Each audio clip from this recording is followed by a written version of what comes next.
Bab ke-300, JDMPS3, pura-pura tapi gagal.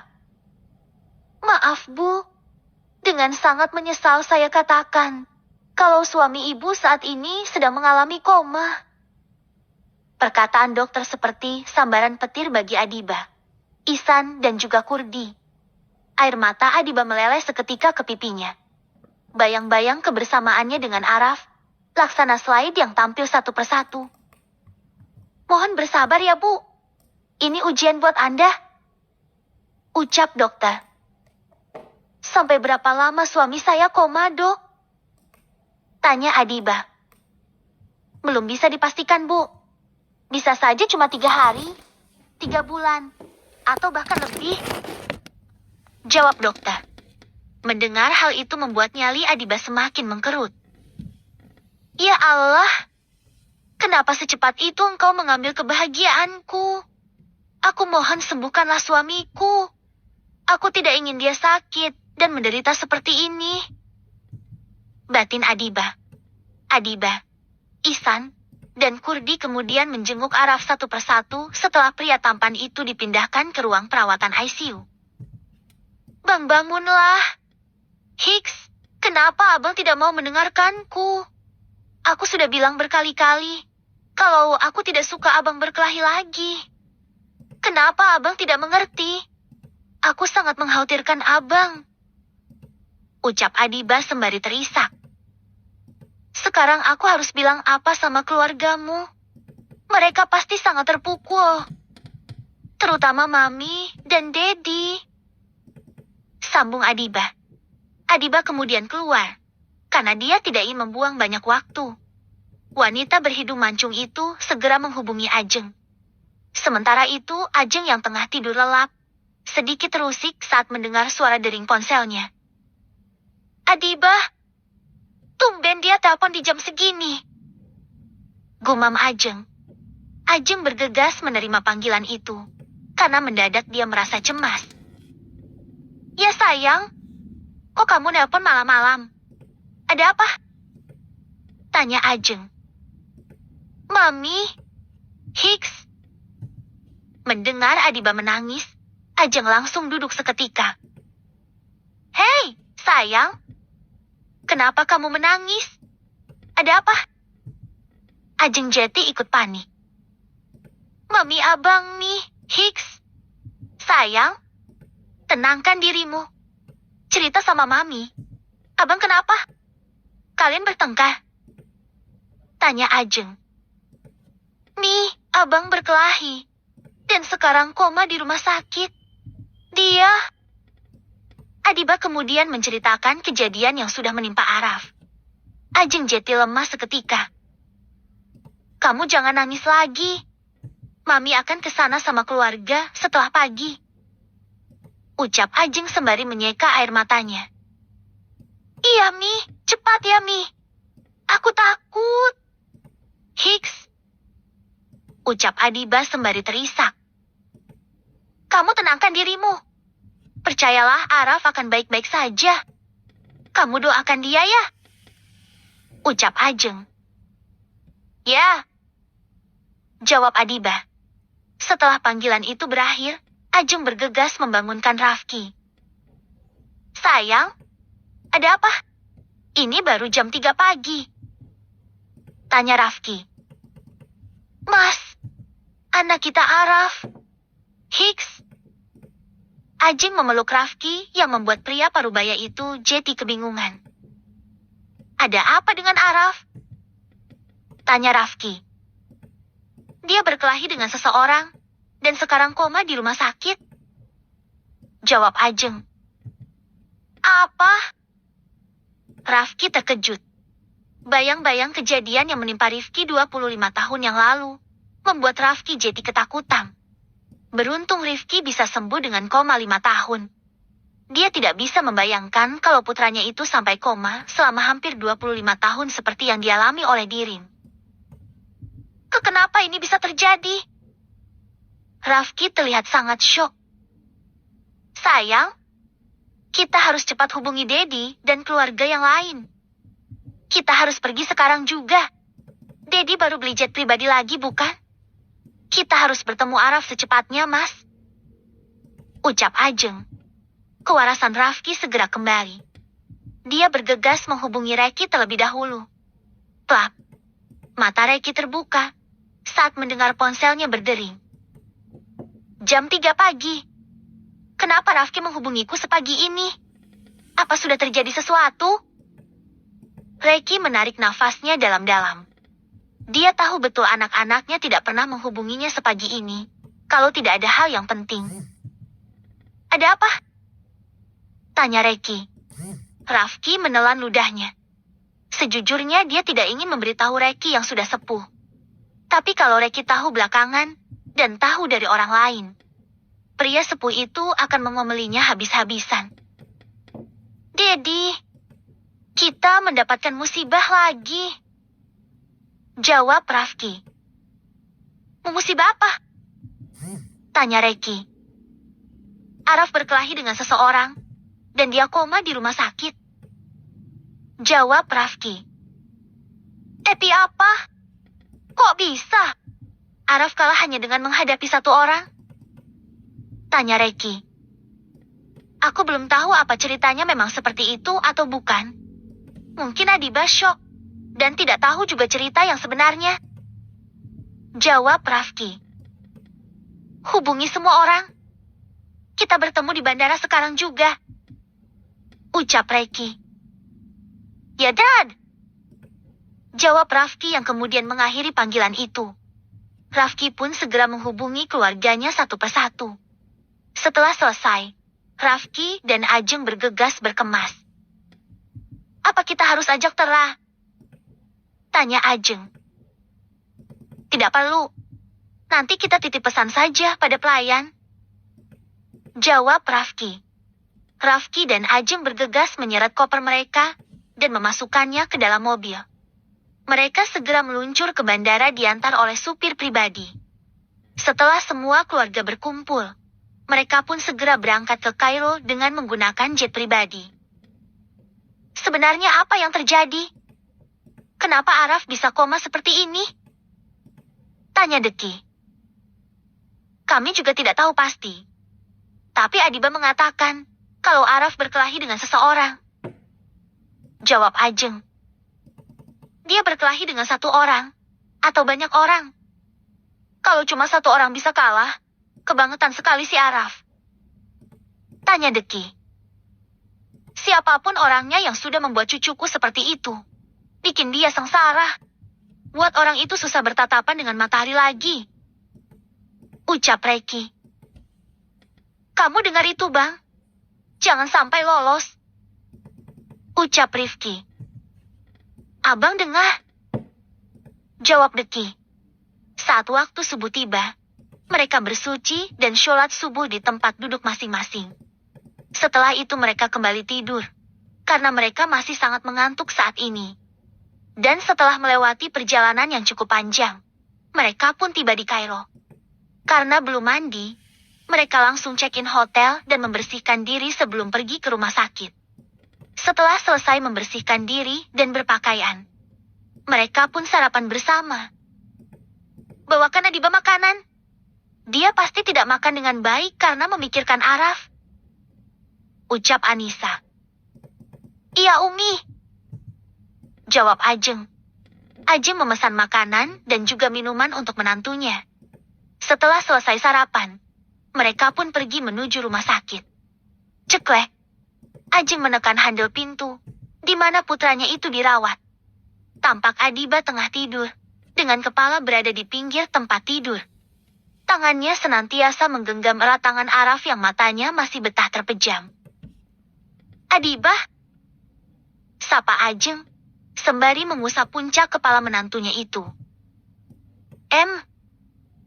Adiba terbangun, sembari mengucek-ngucek matanya. Mami? Mami? Hicks? Adiba berhambur ke pelukan Ajeng. Keduanya sama-sama menangis. Kenapa ini semua bisa terjadi? Tanya Ajeng di sela isak tangisnya.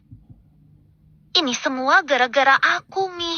Aku selalu menyusahkan abang. Kenapa bukan aku saja yang koma? Hicks. Adiba terisak parah. Apa yang terjadi sebenarnya? Tanya Ajeng. Tapi sebaiknya kita bercerita keluar saja. Semua keluarga ada di luar, karena tidak diperbolehkan menjenguk bergerombolan. Biarkan mereka masuk satu persatu. Sambung Ajeng yang kemudian mendapat anggukan kepala dari Adiba. Kedua wanita beda usia itu segera keluar dari ruangan ICU. Zaki, Regan, Sean, Aska dan Falhan yang belum pernah melihat Adiba menatap adik iparnya itu dengan seksama. Mata Adiba terlihat bengkak karena terlalu sering menangis. Bisa aja si bocil cari istri. Bening banget. Ucap Regan setengah berbisik. Iya, gila dadanya cuy. Melon super ini. Padahal pakai baju longgar. Tapi aku bisa menebak kalau ukuran BH-nya lebih dari 40. Ucap Sean setengah berbisik. Apa kalian tidak bisa memikirkan hal lain? Selain urusan selangkangan. Ucap Deki yang membuat kedua sepupunya itu kompak terdiam. Hihi mampus. Ledek Zaki sembari terkekeh. Oma. Adiba memeluk Anissa sembari menangis. Sabah. Ini cobaan pertama dalam rumah tanggamu. Kalian harus bisa saling menguatkan satu sama lain. Ucap Anissa sembari membelai lembut kepala Adiba. Aku sangat takut, Oma. Hicks. Adiba terisak. Tidak apa. Araf tidak selemah itu. Sekarang kamu ceritakan. Bagaimana hal seperti ini bisa terjadi? Tanya Reki. Adiba kemudian menceritakan kronologi kejadian. Hingga terjadinya aksi saling tantang itu. Semua orang diam untuk menyimak seluruh cerita Adiba. Ini semua gara-gara aku. Kalau bukan karena aku, Bang Araf gak akan jadi seperti ini. Hicks. Adiba kembali menangis setelah menyelesaikan semua ceritanya. Ini sama sekali bukan salahmu. Orang itu memang sengaja cari perkara. Mungkin dia pikir kalian masih muda dan labil. Jadi kalian mudah ditindas. Apa yang dilakukan Araf sudah benar. Kalau dia tidak menyetujui tantangan itu, rumah tangga kalian selamanya akan diganggu. Kalau laki-laki sudah gila dengan istri orang, meski wajahnya seperti monyet pasti akan dia kejar.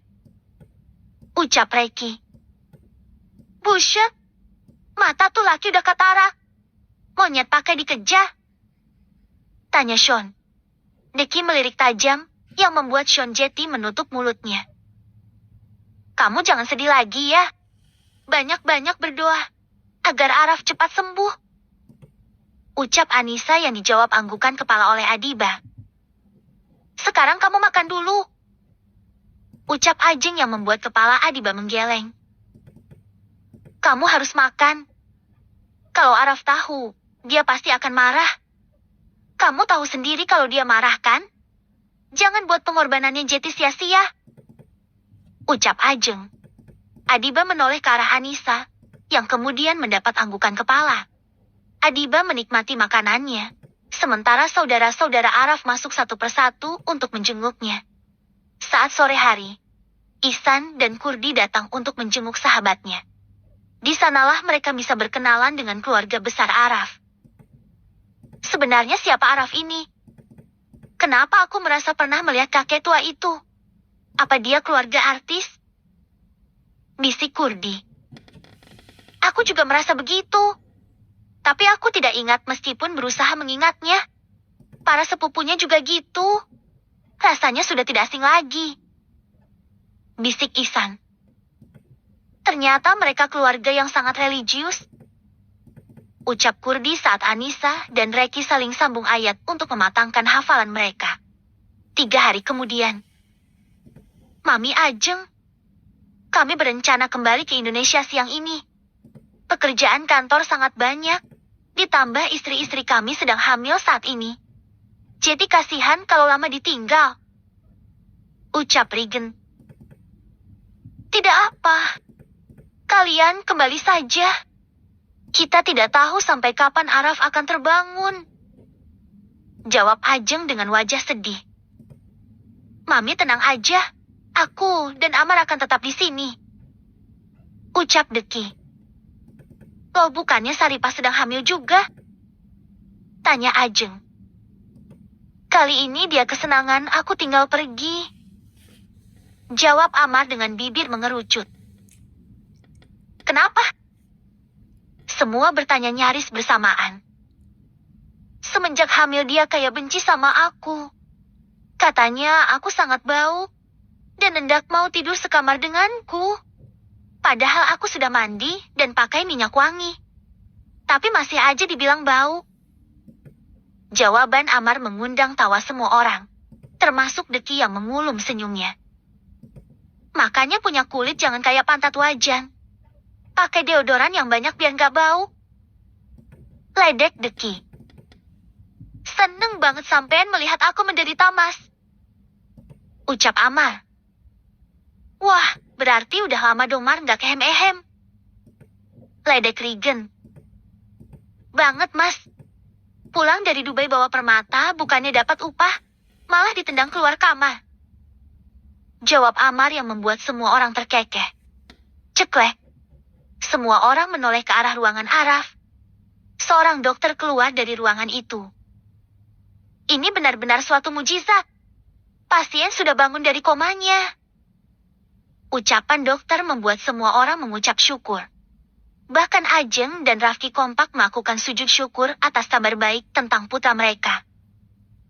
Apa kami boleh bertemu dengannya, Dok? Tanya Ajeng. Boleh. Tapi apa di antara kalian ada yang bernama Adibah? Pasien selalu memanggil nama Adibah. Tanya dokter. Ah, ya itu istrinya, Dok. Dia pulang sebentar karena mau mandi. Nanti akan kami hubungi. Jawab Ajeng. Baiklah, pasien kita pindahkan ke ruangan perawatan biasa, agar bisa leluasa kalian menjenguknya. Ucap dokter. Kami pesan kamar VVIP, Dok. Ucap Reki. Ya, kami akan mengaturnya. Jawab dokter. Reki dan keluarga menunggu di ruang VVIP. Tidak berapa lama kemudian Araf dibawa ke ruangan itu. Sementara itu Adibah yang baru selesai mandi, langsung bergegas mengenakan pakaian saat Ajeng mengabari tentang Araf yang sudah siuman. Adibah sangat bersemangat untuk bertemu suami yang sangat dia rindukan itu. Sementara itu, di tempat berbeda, Araf baru saja dimasukkan dalam ruang VVIP. Alat bantu pernafasan dan alat penunjang lainnya sudah banyak dilepas. Tinggal infus dan juga kateter. Mami? Ucap Araf. Grab. Hicks, kamu membuat Mami takut. Ajeng terisak sembari memeluk putranya itu. Abang tidak apa-apa. Maaf sudah membuat Mami khawatir. Ucap Araf. Tidak cuma Mami, tapi semua keluarga mengkhawatirkanmu. Ucap Ajeng sembari melerai pelukannya. Araf menatap keluarganya satu persatu. Saat matanya bersitatap dengan Deki, dia jadi sangat tegang.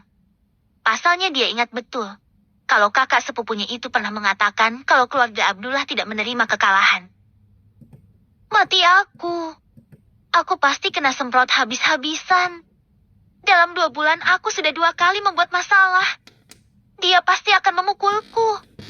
Bagaimana caranya agar aku bisa lolos dari amukannya? Batin Araf. Bang, kenapa kamu kelihatan bingung? Tanya Anissa. Abang cuma bingung. Dari sekian keluarga, abang tidak ingat dengan orang itu. Dia siapa, Oma? Tunjuk Araf ke arah Deki. Semua orang Jeti mengikuti arah telunjuk Araf, dan Jeti menoleh ke arah Deki. Sementara Deki yang sedang Jeti objek, menatap Araf dengan tatapan yang tidak bisa diartikan. Ya, Tuhan apa yang terjadi?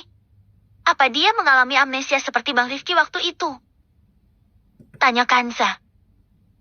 Amah, berikan pistolnya. Ucap Deki tiba-tiba, sembari menadahkan tangan ke arah belakang. Buat apa, Mas? Tanya Amar yang mengerti apa tujuan dari sahabatnya itu.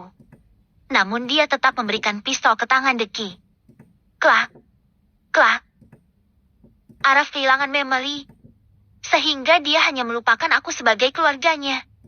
Sementara istrinya yang dia kenal tidak sampai 2 bulan. Dia sebut-sebut saat baru Siwaman. Kata orang kalau seseorang terkena amnesia, kepalanya butuh guncangan yang sama agar ingatannya kembali. Dan aku tidak keberatan menciptakan guncangan hebat di kepalanya dengan pistolku ini. Ucap Deki yang membuat Araf jadi tegang dan menelan ludahnya. Araf tahu betul perangai kakak sepupunya itu. Dia akan melakukan apapun yang dia mau. Bagaimana adikku yang tampan? Kamu katakan saja. Mau kepala sebelah kanan atau kepala sebelah kiri? Tanya Deki sembari mengarahkan pistol ke arah Araf. Iya, maaf. Aku ingat Bang Deki kok. Tapi abang jangan marahin aku. Aku sudah berusaha mengalahkan mereka semua. Ucap Araf yang membuat semua orang jadi terkekeh. Adik Santoloyo, bisa-bisanya mau pura-pura amnesia demi terhindar dari amukanku? Katakan padaku, bekerja di mana orang itu? Jangan bilang kamu tidak mendapatkan informasi apapun tentang dia. Kamu membuang waktuku selama 4 hari. Berapa kamu akan mengganti rugi? Tanya Deki. Iya, maaf. Dia bilang punya perusahaan bernama Azim Krab. Dia seorang pengusaha properti dan juga seorang kontraktor. Jawab Araf. Apa tidak ada cara lain? Selain perkelahian. Harusnya gunakan otakmu sebelum bertindak. Pikirkan keluarga.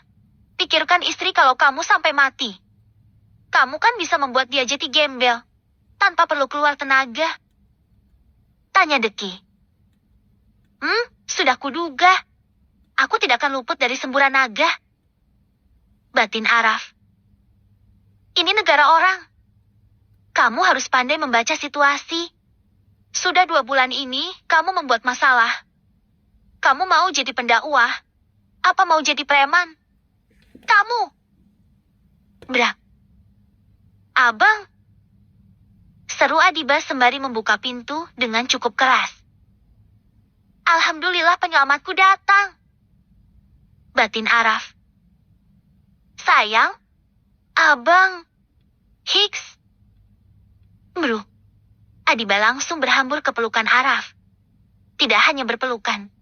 Kedua sejoli itu bahkan berciuman mesra yang membuat semua orang kompak memutar bola mata dengan malas. Kalian gitu amat. Kasihanilah aku yang sudah lama puasa. Ucap Amar yang menyadarkan Araf dan Adiba kalau di sekitar mereka masih banyak orang. Enggak tahu ini bocil bucinnya kebangetan. Timpal Sean. Kayak cuma dia yang punya istri. Cebik Zaki. Kasihan yang belum nyelup sama sekali. Sindir Aska. Aku sama sekali tidak terpengaruh. Wanita hanya merepotkan dan lebay. Dan membuat seseorang putus urat malu. Entah apa yang dia pelajari selama kuliah. Sehingga tidak memperhatikan adab. Sindir Deki yang membuat Araf dan Adiba bersemu merah. Abang sudah baik-baik aja kan? Apa ada yang sakit? Adiba memeriksa bagian tubuh suaminya. Selangkangan abang yang sakit. Bisik Araf yang membuat Adiba tersipu. Abang cepat sembuh ya. Biar nanti kita bisa main lagi. Ucapan Adiba membuat semua orang menepuk dahinya. Ampun bener dah. Karena Araf sudah sehat, kami pulang semua aja ya, Mam. Ucap Regen. Ya tidak apa. Mami mungkin akan menetap di sini selama 3 hari lagi. Tunggu sampai abang benar-benar sembuh. Ucap Ajeng. Dedi sama Umi pulang juga nggak apa kan? Tanya Reki. Nggak apa, Dad. Aku juga mau ikut pulang. Kerjaan kantor masih banyak. Biar Ajeng di sini dulu sementara waktu. Jawab Rafki. Baiklah kalau begitu. Apa kamu bisa mengurus masalahmu sendiri? Atau mau Bang Deki yang menyelesaikannya? Tanya Reki. Bisa Opa? Biar aku yang menyelesaikan semuanya. Jawab Araf. Baiklah kami siap-siap pulang kalau begitu. Ucap Reki. Reki dan keluarga kemudian memutuskan pulang bersama. Sementara Ajeng tetap tinggal untuk membantu Adiba mengurus putranya itu. Bab ke-301, JDMPS3, bangkrut. Anjay! Teriak Kurdi sembari bangkit dari tempat tidurnya. Ihsan yang sedang tidur terkejut saat Kurdi berteriak. Ada apa sih, Kur? Antum bikin kaget aja. Tanya Ihsan. Cepetan antum bangun.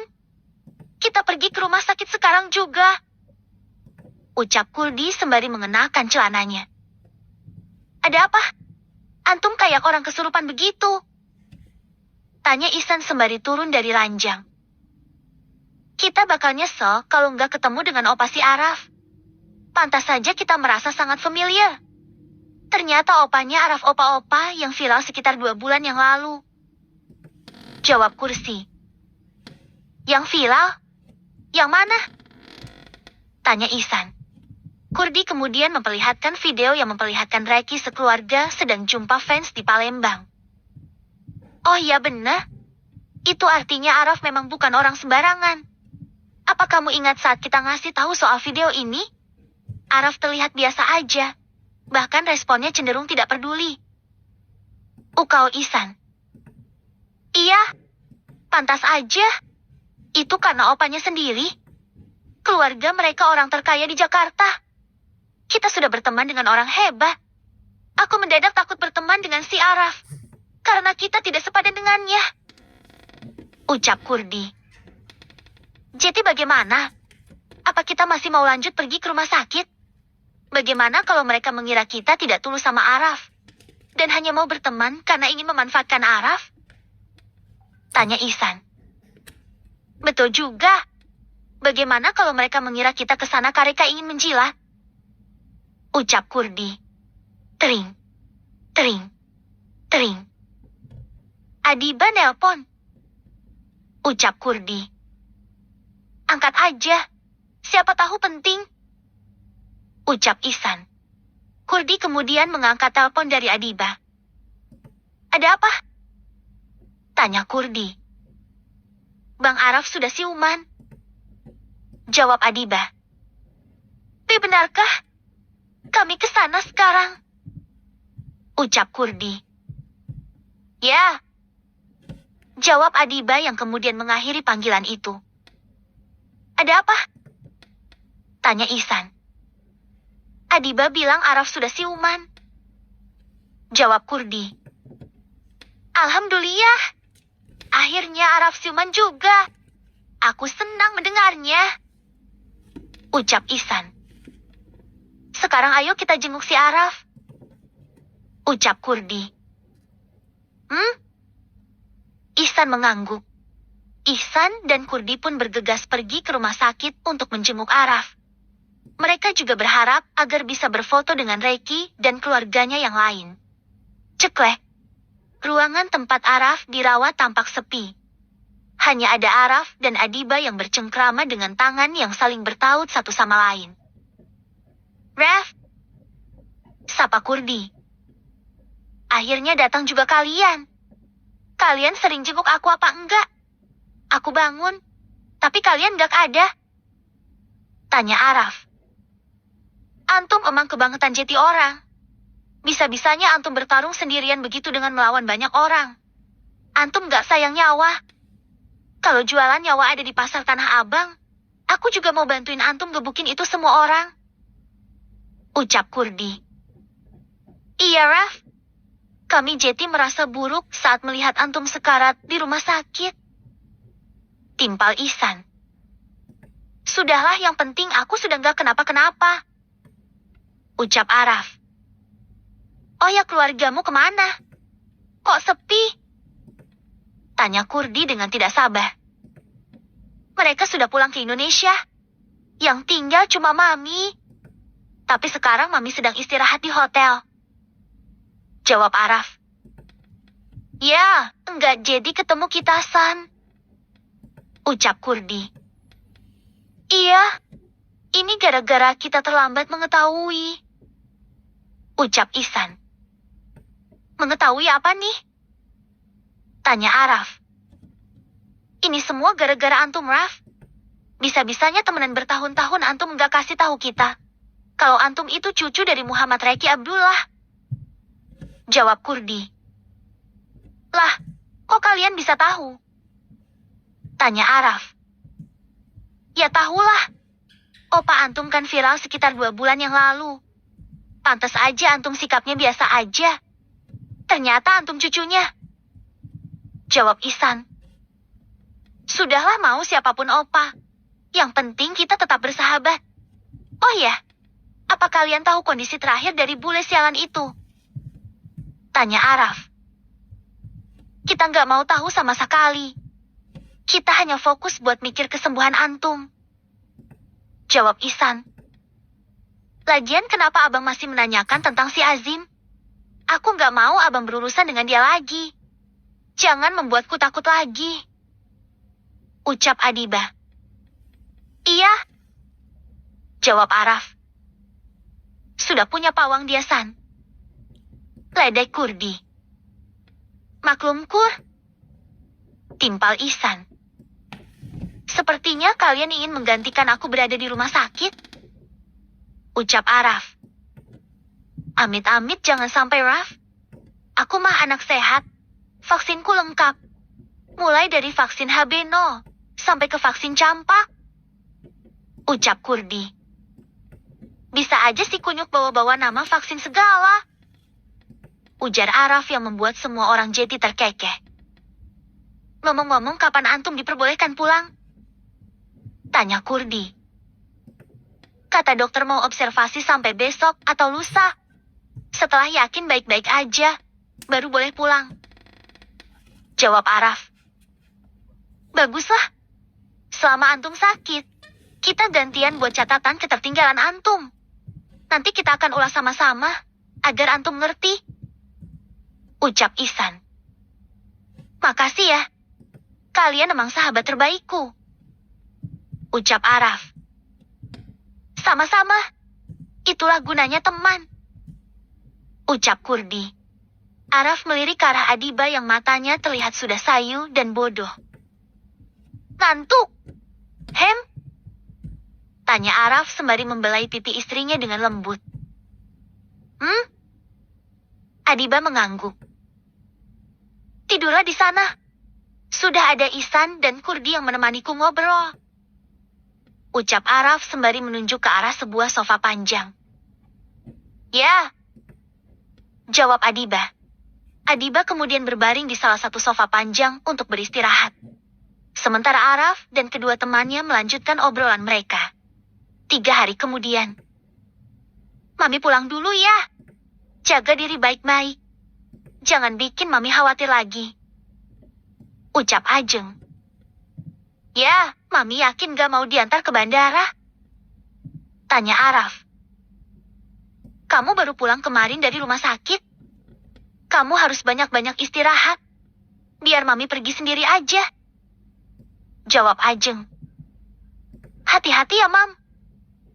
Ucap Araf sembari memberi pelukan untuk ibu yang sudah melahirkannya itu. Mami titip Araf ya. Kalau dia bandel, cewer aja. Ucap Ajeng. Iya, Mam. Jawab Adibah.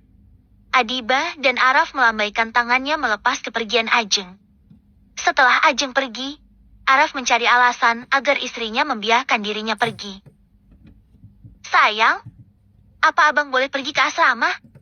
Abang sudah banyak ketinggalan pelajaran. Ucap Araf.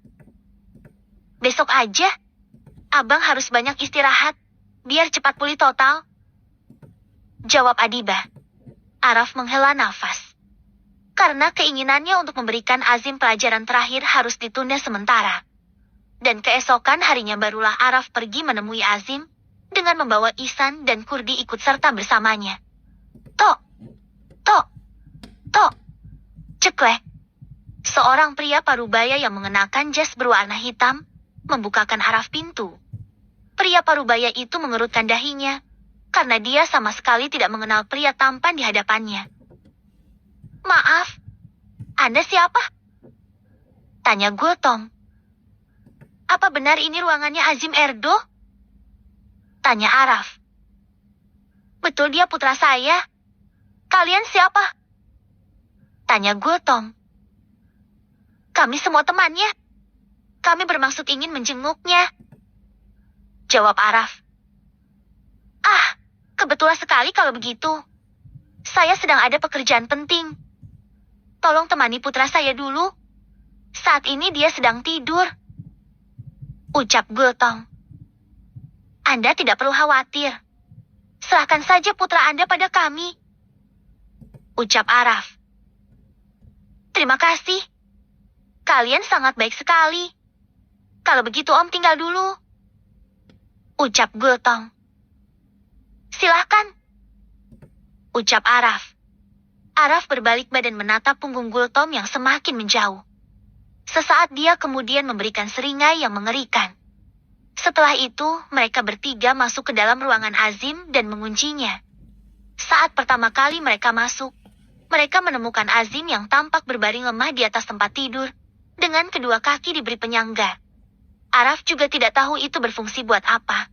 Tapi dia bisa menyimpulkan kalau itu digunakan untuk mengembalikan kesembuhan kaki Azim. Araf mengambil sebuah kursi dan duduk di sana. Araf menadahkan tangannya agar Kurdi memberikan laptop yang ada di tangannya. Tak, tak, tak. Tangan Araf tampak sibuk di atas laptop, membuat Kurdi dan Ihsan bingung. Apa saja yang sudah diketik oleh sahabatnya itu. Pasalnya kecepatan tangan Araf di atas rata-rata seperti yang biasa mereka gunakan. Mendengar ada suara yang tidak asing baginya, perlahan mata Azim terbuka. Matanya langsung berseloroh dengan mata Araf, yang tengah memberikan lirikan dan juga seringai aneh di bibirnya. Wajah Azim mendadak pucat pasi saat melihat keberadaan Araf.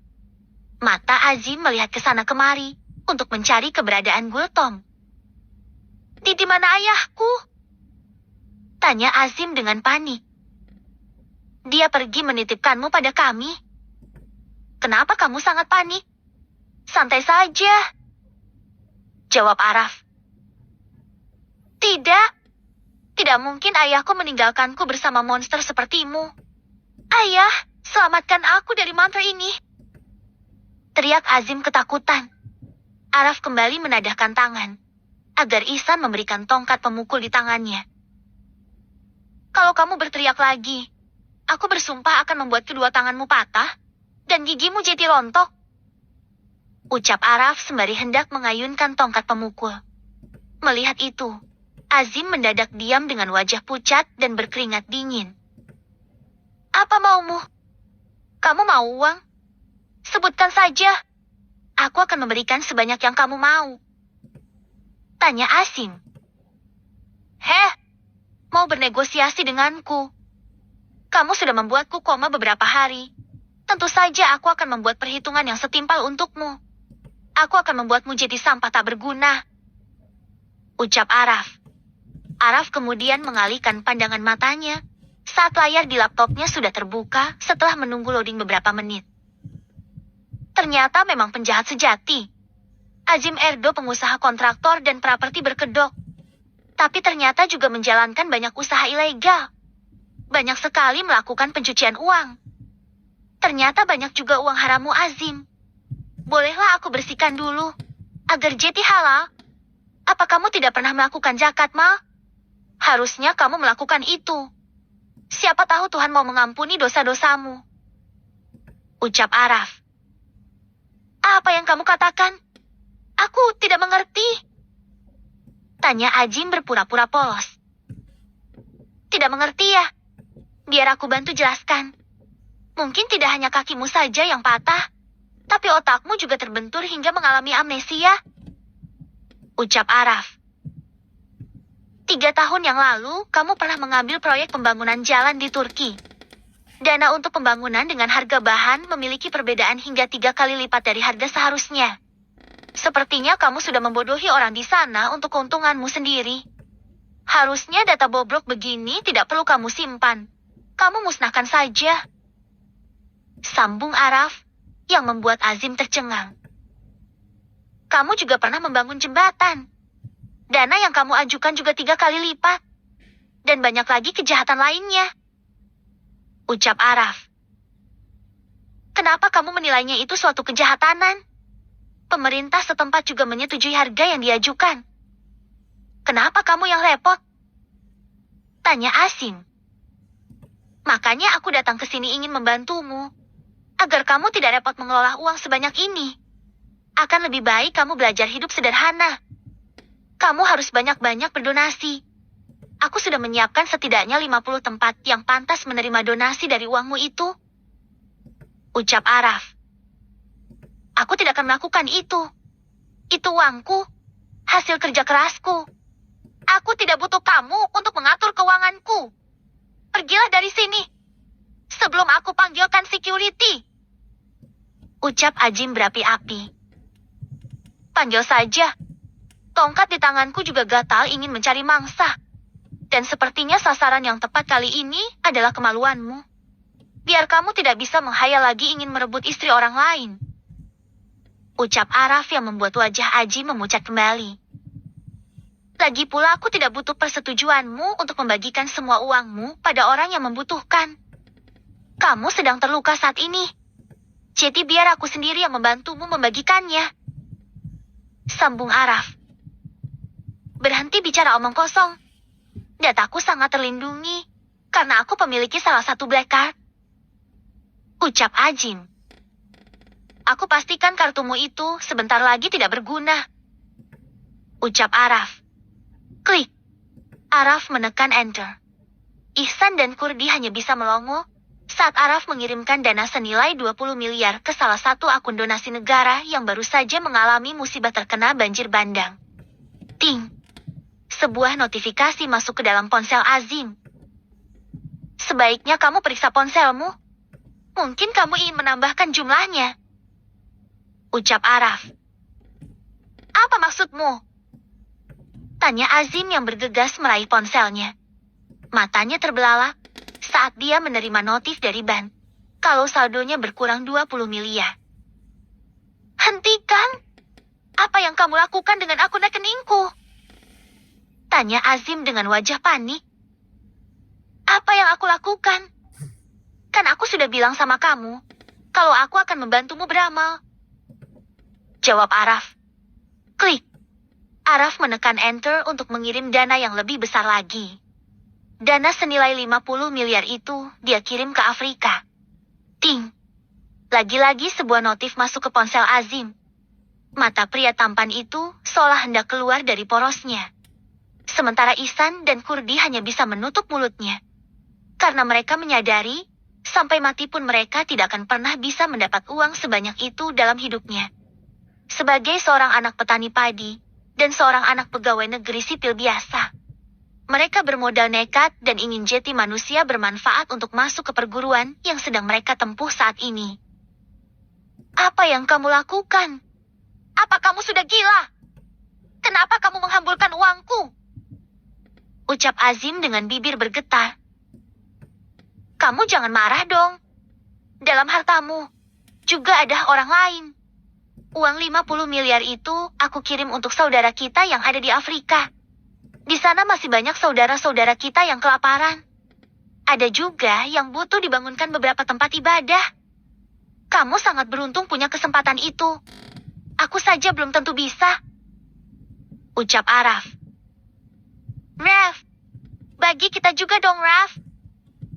Ucap Kurdi dengan mata berbinar. Iya, Raf. Aku juga mau.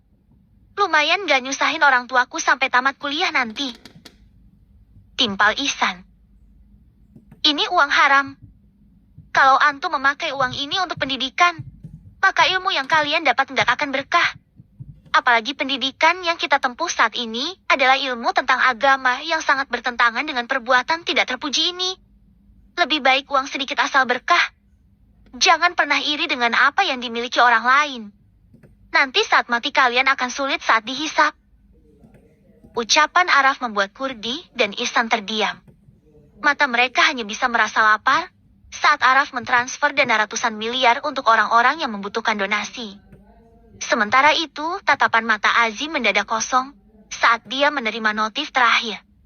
Kalau saldo yang dia miliki sudah nol.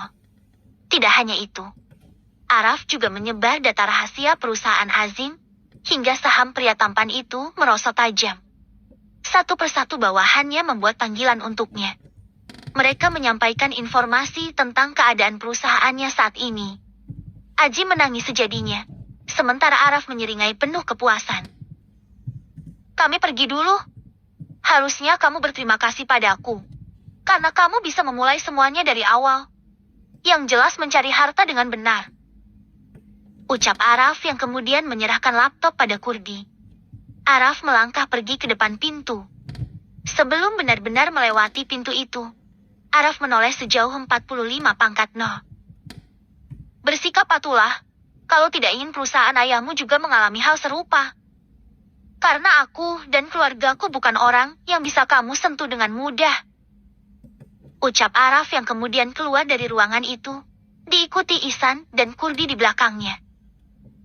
Hiks, hahaha. Azim menangis sembari tertawa, dengan tangan mengacak-acak rambutnya. Pria tampan itu tidak bisa terima. Apa yang sudah dia alami hanya dalam jangka waktu kurang dari 1 jam. Sementara itu saat berada di dalam taksi, Kurdi dan Ihsan malah menangis aneh. Yang membuat Araf geleng-geleng kepala. Ya Allah, ya Tuhanku. Berilah kami uang sekarung dari langit. Hati kami sakit ya Allah. Karena kami melihat uang miliaran berterbangan ke segala pelosok dunia. Sementara kami tidak menerima 1 koin pun. Ucap Kurdi sembari menengadahkan tangannya. Amiin.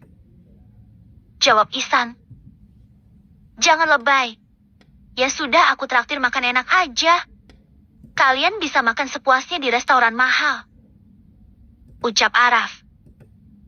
Mana bisa sebanding Raf? Uang ratusan miliaran antum samain dengan makanan restoran. Kami butuh money. Bukan Jetty Monkey yang cuma bisa garuk-garus kepala melihat antum transfer orang-orang itu. Ucap Kurdi. Jetty kalian iri dengan saudara-saudara kita yang miskin. Uang sebanyak itu bisa memberi mereka makan berapa lama.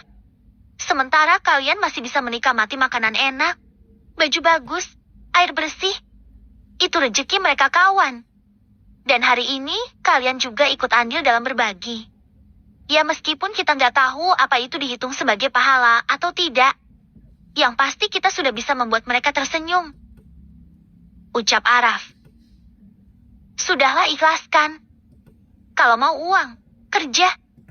Kalian sedang berada di negara orang. Kalian bisa memanfaatkan apa yang ada di sini untuk dijadikan bisnis di sela kesibukan kalian kuliah. Ucap Araf. Kak, ya sudahlah.